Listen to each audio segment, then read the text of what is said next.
Hi guys, so we're back for part two, and I'm going to finish out my Google presentation for partner one.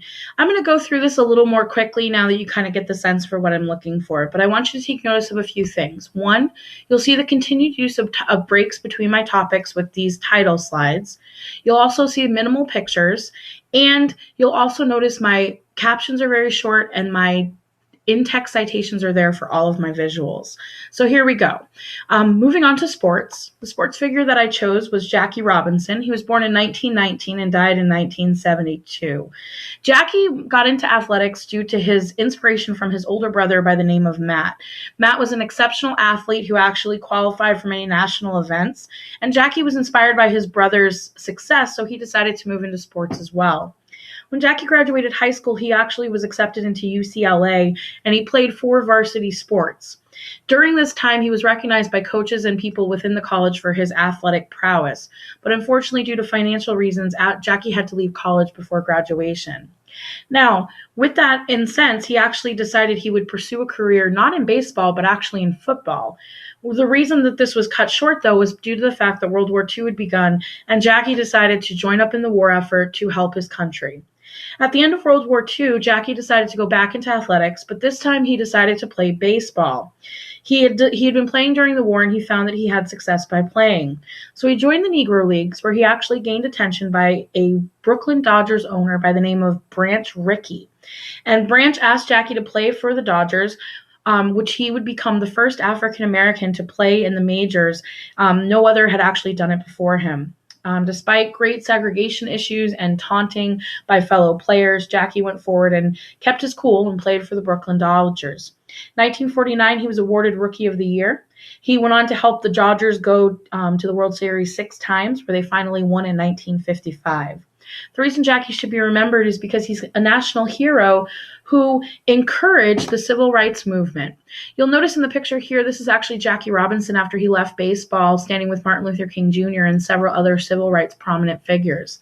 Jackie even said himself that he didn't want to be remembered for playing the game of baseball, but he wanted to be remembered for breaking down the color barrier that existed in the United States from way back in the 1800s. So that's my example for sports figures. Let's move on to the next topic. Literature. The author that I chose was a man by the name of George Orwell, and the book that I chose is called 1984. This is an image of George Orwell. The book 1984 is about a totalitarianism government and about a modern-day government with absolute power controlling every part of a person's life. This book should be remembered because it's actually inspired numerous things. During the 1960s and 70s revolutions and protests, this book inspired many songs and quotes that were used during these movements. In 1984, there was actually a film created of this book, and it went on to also inspire another film in 2006 called V for Vendetta, which is similar in context about the total control of a government. Finally, in 2011, in a Supreme Court case about the government spying on regular civilians, one of the lawyers used quotes from the book 1984 and asked the Supreme Court justices if they wanted their country to go the way that was explained in the book. So just a quick example there. You will notice on this slide that I actually have 2 pictures. One, I have the picture of the author, and one, the picture of the book. Even by using 2 pictures, though, it still is enough that you're able to see them. And I do have picture citations for both of the pictures that you see. All right, moving on. Headline events. Now, headline events, I actually only have 1 photograph for. I would encourage, once again, that you minimize the number of pictures that you have. Now, in the last slide that I'm going to show you, I may seem like I'm contradicting myself, but I'll explain to you what it is you're going to be looking at. But before we do that, let's just briefly talk about the headline event. December 7th, 1941, the Japanese launched a surprise attack against the United States, attacking the Pacific Fleet at Pearl Harbor in Hawaii. The Japanese surprise attack was led by a man by the name of Admiral Yamamoto.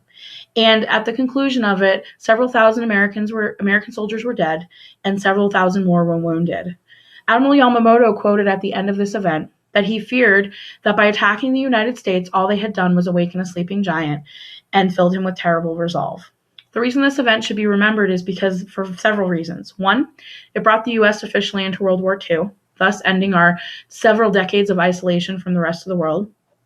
Two, Alberto Yamamoto's quote will come to fruition when in 1945, on August 6th and August 9th, the United States bombed Hiroshima and Nagasaki, respectively, with 2 atomic bombs that would forever change the cusp of warfare, thus bringing the advent of nuclear weapons. All right, so you're going to notice once again, I have the date and I also have the headline event. I'm okay with that, and I also have the picture citation. But minimal text, remember, is what I'm looking for. All right, so the last thing I'm going to talk about is global conflict. Now, this image was actually one picture that I got from the History Channel. And I know that it seems like I'm contradicting myself, but what I want you to understand is this is one citation. I'm not having to cite every single one of these little pictures because I got it from one source. I felt that the pictures were large enough that you could understand and see what you're looking at. If you decide that you want to use a collage for one specific event, that's fine with me, but I would encourage that you understand what it is you're looking at. I can talk about every single one of these pictures, so I would expect the same from you. So as you think about that moving forward, just make sure you can talk about the images that you're choosing. Don't just go to Google and type in World War II and hope that's what it comes up with. So my global event should be pretty straightforward what it is I'm going to be talking about. 1939, the Germans launched an attack on Poland, which started World War II. From the U.S. perspective, the U.S. did not get embroiled in the war until 1941 after the surprise attack on Pearl Harbor by the Japanese, which I talked about earlier. The United States embarked in a 2-front war, fighting Japan in the Pacific and the Nazis on the Western Front. At the conclusion of this war, several millions of people were dead, and it really changed the way the United States operated as a country. The reason this war should be remembered is for several reasons. One, it truly defined the meaning of genocide in the modern era and made people understand that tolerance had to be taught in order to make sure that the Holocaust and other events like it never happened again. From the U.S. perspective, we became a world global power that economically would become a powerhouse in regards to affecting change in the world. And finally, it was also the advent of what will be known as the Cold War. The Soviet Union became fearful of the United States' use of nuclear weapons against Japan, and thus this will lead to a war that will last for 40 years. All right. So that's the end of Partner 1's presentation, broken into 2 pieces. And what I want you to take notice of, pictures on the slide, filling the whole slide. I don't really care what the slide background looks like. Every picture has a citation, and my titles have minimum text. Keep it simple for your citations for the picture and don't overwhelm your audience as you're presenting. You're going to notice that not only did I give the facts, but I also explained why every single topic should be remembered. If I can't clearly answer at the end of a topic why it should be remembered, you will lose points. So keep that in consideration. All right, I'm going to be moving on to Partner 2, and I will have 2 videos that go along with that showing you how to use the platform of Prezi. Get to you momentarily. Good luck.